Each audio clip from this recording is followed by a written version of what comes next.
Heat is not keeping the Tri-State at bay. In fact, there's been a slew of outdoor events scheduled for this week. That's the crazy part. WCPO 9 News reporter Madeline Ottley is live at Gleer's GetaFest, which just opened an hour ago. They're battling heat and possibly now storms, Madeline.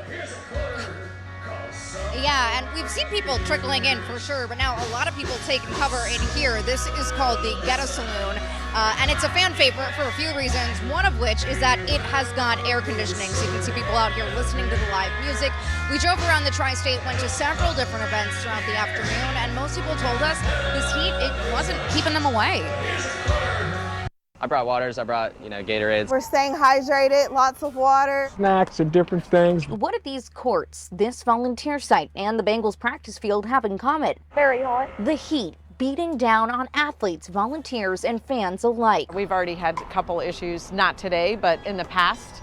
Down here, when it's gotten really hot, people get dehydrated and they have to go inside and sit down. On days like this, Tri-Health paramedic Jeff Vader says heat-related calls are not uncommon. Like the Reds games, we do those a lot. Those are nonstop calls of people, heat exhaustion, passing out. But he says he's less worried about athletes, more about those at social events, especially if they're consuming alcohol. I'd say water's the best thing. I know they say maybe a gallon or so a day, probably more now.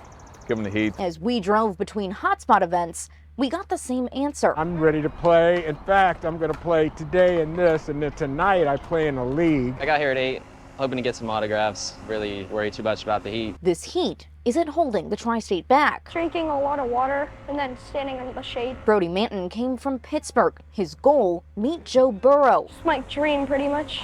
I really want to meet him. So if you're out, consider these signs and symptoms to make sure you stay safe. Pre-sweating, dizziness, lightheadedness. Later signs, the sweating could stop. That means their body's kind of shutting down.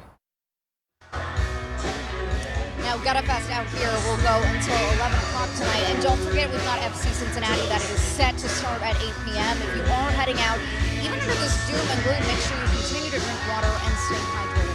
For now, reporting live at GetaFest, Madeline Ottley, WCPO 9 News.